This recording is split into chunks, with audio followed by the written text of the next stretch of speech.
네, 취업에 대한 신선하고 재밌는 이야기, 구직자가 정말 알아야 될 취업 콘서트 시간입니다. 네, 오늘 두 분 함께 하는데요. 신상훈 장한대 외래 교수, 그리고 이정은 인컨설팅 대표와 함께 합니다. 어서 오세요. 네, 어서 오세요. 반갑습니다. 네, 반갑습니다. 자, 이 두 분과 함께하는 시간은 늘 기대가 되는데요. 오늘의 키워드를 먼저 보고 시작하겠습니다. 보시죠. 열심히 No. 차별화? 오케이. 라고 나왔습니다. 네. 열심히만 하지 말고 남들과 차별화된 그런 전략을 잘 세워라 이런 말씀이신 것 같은데요. 네. 우선 이정은 대표님의 말씀부터 좀 자세히 들어보죠. 네. 어제 한 신문 기사를 보니까 한 살이라도 빨리 취업하고 싶어서 스펙에 올인하는 사포 세대 대학생이 증가하고 있다는 기사를 보았습니다. 네. 혹시 MC분들 그 사포 세대가 뭔지 아시나요? 3포 세대는 들었는데 이제 네네. 4포까지 왔군요. 그래서 뭐예요? 그 취업, 결혼, 출산에 이어서 네. 인간관계까지 포기하는 20대가 늘고 있다라고 합니다. 대학생들이 과제로 인해서 친구도 만나지 않고 학교와 집만 오가고 있고요. 아이고. 또한 스펙과 학과 공부에 올인하는 대학생들이 늘고 있다. 말 그대로 이제 그 취업을 위한 스펙을 위해서 모든 것들을 끊고 이제 스펙에만 올인하는 것을 이야기하고 있습니다. 방금 말씀하신 것처럼 3포 세대가 스펙 쌓기와 취업 전쟁에 치여서 인간관계까지 포기하는 소위 4포 세대가 된 것 아니냐는 우려의 목소리의 기사를 보았는데요. 제가 보는 관점은 이것은 기업에서 요구한 능력과 오히려 정반대의 길을 가고 있는 것이 아닌가라는 생각이 듭니다. 네. 그래서 오늘은 이렇게 취업만을 위한 스펙을 쌓는 구직자분들에게 드리는 차별화 전략을 이야기하고자 합니다. 네. 참 4포 세대라는 말을 들으니까 참 씁쓸하고 네. 정말 슬픈 현실이 아닌가. 아, 뭐 이렇게 포기해야 될 게 많나요? 네, 저는 별로 포기하고 싶지가 않아요. 네. 자, 이것이요. 사회적으로 어떤 문제가 될까요? 실제 많은 친구들이 취업에 대한 부담으로 연애는 물론 친구 관계도 자제하는 대학생이 늘고 있다고 하는데요. 이렇게 취업의 압박으로 인해서 심리적 장벽이 20대를 개인주의로 몰아가고 있다는 분석이 이어지고 있다는 겁니다. 사실 저희 세대 때는 뭐 부모나 선배, 스승과 친구들로부터 얻을 수 있는 공감대와 유대감이 있었지만 지금 세대에서는 그 유대감이 모두 깨지고 패배주의에 이어져 사회적 문제, 개인주의까지도 갈 수 있기 때문에 뭐 묻지마 폭력 등의 사회적 문제까지 확산될 수 있다는 문제가 지적되고 있습니다. 네, 자 교수님 이런 일을 그냥 그대로 방치하면 안 될 것 같은데요. 대처할 수 있는 방안이 어떤 게 있을까요? 어떻게 좀 해주세요. 네. 그 비단 사포를 아까 우리 이정은 선생님께서 이야기를 했다시피 그 개인 구직자만의 문제로 봐야 할 것인가, 그리고 사회적인 병리 현상으로 봐야 할 것인가, 뭐 그런 원인을 좀 차지하고라도 가장 중요한 이슈는 여기에서 그 사포가 왜 형성이 되는지 이 이유가 좀 중요하게 대두가 돼야 될 것 같고요. 네. 우리 그 보면 그 결혼을 하면 어른이라고 말을 하죠. 근데 세 분은 본인들이 지금 어른이라고 생각하십니까? 저는 뭐 결혼을 했으니까 어른이지 않을까요? 어른이요? 재건 씨? 네. 어른이에요? 또요. 예. 네. 저기. 네, 그렇네요. 어른이라고 생각합니다. 그래요? 아이까지 네. 낳았으니까. 단순한 네네. 그런 스펙이나 나이로 어른을 물어보시는 건 아닌 것 같은데요. 아니, 생물학적인 기준도 어른이 될 수도 있어요. 예, 네. 또요. 본인이 어른인지 아닌지. 저요? 네. 저는 아직 어른이 덜 된 것 같아요. 정확하게 보셨어요. 미혼이어서요? 아니요, 미혼이어서가 아니라 그 어른을 기준으로 삼는 것 중에 가장 대표적인 게 이제 결혼을 했느냐 안 했느냐인데 네. 결혼하고도 철없는 어른은 많죠. 근데 이 어른의 뜻은 예. 뭐 어루다. 그래서 뭐 혼인하다, 그 다음에 성교하다, 뭐 이런 뜻이랍니다. 그래서 물론 뭐 합리적으로 이 관계, 특히 남녀 간의 이성적 관계를 그 보장받는 것을 어른의 의미로 통칭하는 것이 아니라 이게 혼인을 했느냐 여부를 묻는다는 거죠. 그래서 결혼을 했다라는 것은 30살 이전에 해야 할 가장 중요한 사회적 완숙도의 기준이 된다는 겁니다. 아까 우리 사포에 결혼 포기, 취업 포기, 인간관계 포기까지 들어가는데 이 결혼을 포기하게 되면 삶의 수능적 가치를 달성할 수 없다는 의미에서 굉장히 이건 중요한 시사점을 갖는다는 거죠. 그래서 이 대표적인 현상의 하나는 이게 초혼이 빨라지고 있지 않고 늦어지고 있다는 사회적 병리 현상과 같이 맞물리게 된다는 이야기를 제가 아까 이 예측 그리고 진단을 한번 해보고 싶었던 이야기와 맞물려서 드렸던 겁니다. 네. 오늘 교수님 약간 결혼을 권장하러 나오신 것 같기도 하고요. 저는 어른 포기. 네, 잠시 후에 이야기를 더 포기했어요. 들어봐야 될 것 같습니다.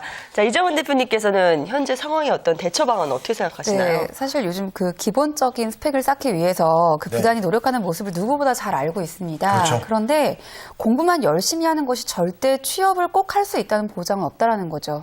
사실 아까 일부에 나왔던 그 영어 점수라든가 학점 기억하시죠? 네네. 우리가 거기서 봤듯이 실제 많은 친구들이 학점 뭐 4.1에서 4.3 혹은 토익 점수 900점에서 980점대를 만들기 위해서 부단히 노력을 하고 있지만 실제 이 점수가 절대적인 것은 아니라는 겁니다. 실제 제가 S기업 인턴십 면접관에 가서 인사를 담당하는 임원분들과 이야기를 나눌 때 이런 일이 있었습니다. 그러니까 임원분들이 직원 한 분 한 분을 가르치면서 요즘 그 스펙만을 강조하는 친구들을 이야기하는 것들이 나온 거죠. 그러니까 저 친구는 저 대리는 학점이 3.6이었어.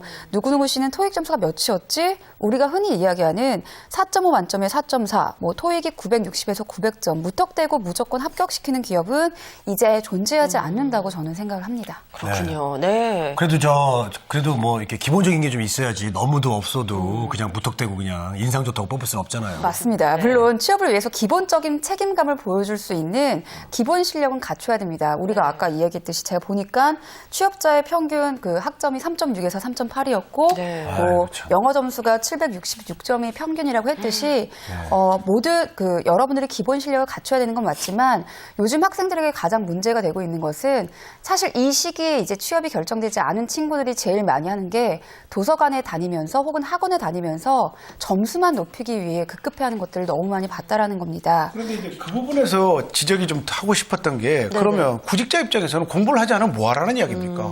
그래서 우리가 일자리를 놓고 볼 때 꼭 구직자들이 토익이 900점인 일자리만 있냐 이거예요. 그래서 우리는 이게 차별화된 전략을 이야기를 하니까 이게 사실은 구직자별로 어떠한 구직 전략을 세우는지 이 계층별로 좀 들어갔으면 좋겠는데 그러면 제가 이 부분에서 꼭 여쭤보고 싶었던 게 있었습니다. 왜냐하면 책임감이라는 문제가 구직자가 구직을 하기 위해서 필요한 스펙을 포기하라는 문제인지 아니면 별도로 어떤 준비 방법이 있다는 건지 이게 좀 이야기가 돼야 될 것 같은데요. 저는 가장 면접에서 그러니까 취업을 위해서 중요한 건 기본 역량과 핵심 역량이라고 생각하는데요. 기본 역량은 방금 우리가 얘기했듯이 뭐 학점이라던가 영어 점수 이 스펙을 이야기하는 거고요. 핵심 역량은 저희가 매주 이제 주제 때마다 이야기하는 어떤 준비 과정을 통한 본인의 경험을 좀 들고 싶다라는 이야기를 하고 싶습니다.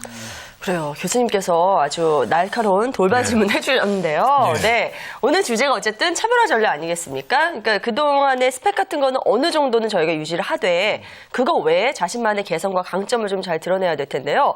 자, 그런 게 좀 갖추기가 쉽지는 않아요. 그래서 저는 오히려 두 분께 질문을 드려보고 싶네요. 두 분만의 어떤 차별화된 그런 강점은 어떤 게 있으세요? 이게 계속 방송을 하면서도 나왔고 아니면 전문가분들께서 이야기를 하셨을 거예요. 차별화 전략을 어떻게 세우는 게 낫냐. 네. 자칫 이 차별화 전략을 다르게 시도하면 보통 기준하고 차이가 있는 걸로 구분할 수 있습니다. 그러니까 이렇게 정상을 1이라고 볼 때 1 이하를 사실 차별화라고 인식하는 경우도 있다는 거죠. 네. 저는 이 차별화의 시도는 가장 중요한 건 내가 이 일을 수행하는 데 있어서 저 사람과 어떻게 잘할 수 있는 것을 차별화라고 말하고 싶은데요. 이 차별화의 가장 좋은 방법은 경험이라는 겁니다. 그러니까 되게 이게 저 뭐를 해야 될지 모르겠어요라고 하는 질문을 하는 학생들의 대부분은 아무것도 해보지도 않았고 경험도 없습니다. 그래서 이 차별화의 가장 큰 도구는 경험이라는 거죠. 그래서 이 경험을 말할 때 그냥 여행을 말하고 또 한 가지 체험을 말하고 또 한 가지는 독서를 말합니다. 이것까지도 해보고도 뭐를 해야 될지를 모른다면 심각한 직업 관련된 각종 심리적인 테스트나 검진을 통해서 일종의 자기병명을 진단받아보는 것이 중요한 전략이다. 그래서 차별화는 객관성을 확보하는 것이다. 그러면 교수님만의 차별성은 무엇인지 궁금한데요? 말을 할 때 네. 상대방에게 계속해서 뒷말이 뭐가 나올지를 궁금증을 유발하도록 말하는 습관이 있다는 거죠. 좀 그런 차이점이 그러시네요, 있습니다. 진짜. 네. 네. 궁금해요, 진짜 궁금해요. 근데 그것도, 예. 대부분의 사람들이 원했던 답을 주지 않았기 때문에 좀 엉뚱하다라는 이야기를 하기는 하는데 궁금함을 유도한다는 것은 뭐겠습니까? 항상 그 사람의 특징을 각인시키는 거죠, 그걸로. 그런 거 이제 강점으로 갖고 계시고요. 이정훈 대표님께서는 어떤 차별성이 있다고 생각하세요? 일단은 뭐 제 외모가 아닐까 생각을 합니다. 어머, 이런 식으로 답변하시면 오늘 네. 굉장히 분위기가 무거운 것 같아서 네. 농담을 드린 아니, 건데요. 센스 있게 지금 잘 한 방 터뜨리셨어요. 네. 아, 부끄러워지네요. 네, 예쁘세요. 네, 일단은 제 미모가 차별화됐다고 생각을 하고요. 예. 저도 역시 꾸준하게 이 일을 해오면서 경험이 가장 주가 되지 않나라고 생각을 합니다. 그래서 많은 대상들을 만나보고 많은 기업을 법을 강의를 해보면서 이제 교육 의뢰가 들어왔을 때 교육 대상자를 파악하고 준비하는 게 저의 차별화 전략이라고 생각을 하고 있습니다. 네, 알겠습니다. 일단 두 분은 외모가 정말 차별성이 있어요. 네. 확실합니다. 예. 자, 그러면 우리 구직자분들도 역시 이 방송을 보면서 난 정말 차별하고 싶은데 네. 구체적으로 어떻게 차별해야 될지 그 전략을 조금 간단하게 말씀해 주시죠. 네, 제가 차별화 전략을 이야기하다 말았는데요. 예. 구직자가 차별할 수 있는 자기만의 전략은 이 일을 하는 데 있어서 다른 사람과 어떻게 다르게 할 것인지가 차별화의 포인트가 될 수 있겠습니까? 그러니까 다르게 잘할 수 있는지죠. 아까 이제 우리 열심히 하지 말고 차라리 차별하라라고 이야기를 두 개를 비교해서 그랬는데 일을 잘하려고 들면 자칫 망치기 쉽습니다. 그러니까 이때는 무조건 열심히 해보는 거죠. 그러니까 열심히가 사실은 기본이 되어서 잘할 수 있게 되고 이 잘할 수 있게 되는 게 차별화를 시도할 수 있는 도구가 될 수 있다. 그래서 열심히 하면 안 되는 것이 아니라 기본은 열심히 하는 것이어야 한다는 거죠. 알겠습니다. 네. 자, 이정은 대표님은 어떤 전략? 네. 저는 이제 좀 경험을 되짚어봐라라고 이야기를 하고 싶은데요. 네. 제가 아까 말씀드렸던 우리가 흔히 이야기하는 스펙을 이야기하는 기본 역량 플러스 핵심 역량에 대해서 좀 객관적으로 평가를 해보는 게 필요합니다. 그래서 핵심 역량을 부족한 기본 역량으로 커버할 수 있는 본인의 경험을 되짚어보는 게 필요하고요. 또한 요즘에 12월이 되면서 이제 제가 요즘 학생분들에게 가장 강조하고 있는 것 중에 하나가 선택과 집중이 아닐까라고 생각을 합니다.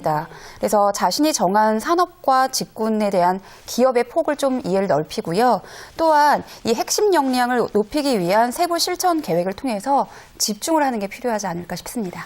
네, 알겠습니다. 누구나 다 똑같이 하는 그런 일반화된 거에 너무 몰입하지 마시고요. 열심히 하되 나만 가질 수 있는 강점을 더 키워보자라는 주제로 오늘 이야기 나눠봤습니다. 네. 자, 오늘 끝으로 구직자 여러분들께 한 말씀씩 좀 조언 부탁드릴게요. 차별하는 것은 다른 사람과 다르게 하는 것이라고 말을 했는데요. 다르다라는 것을 평균 기준에서 이하로 가지 말고 이상으로 가십시오. 그것이 바로 다르게 차별화를 시도할 수 있는 것입니다. 네, 평균 이상. 네, 이정은 대표님은요? 네, 차별화의 방법은 저는 우선은 본인이 어떤 결정을 하는 데 있어서 자신감을 갖는 거라고 생각을 합니다. 수많은 선택 상황에서 본인이 확고하게 결정을 내릴 때 본인의 기준을 가지고 선택을 하셨으면 좋겠고요. 선택을 하셨다면 어떻게 하면 이것들을 좋은 결과로 가져갈 수 있을지 집중하는 게 중요하지 않을까 싶습니다. 네. 예전에 제가 방송 처음 시작할 때 선배님께서 너 목소리가 특이하니까 차라리 목소리로 차별성을 둬라. 그렇게 말씀하셨던 게 생각이 납니다. 네. 예. 자, 지금까지 신상훈 교수, 이정은 대표와 함께했습니다. 두 분 정말 오늘 감사합니다. 고맙습니다. 고맙습니다.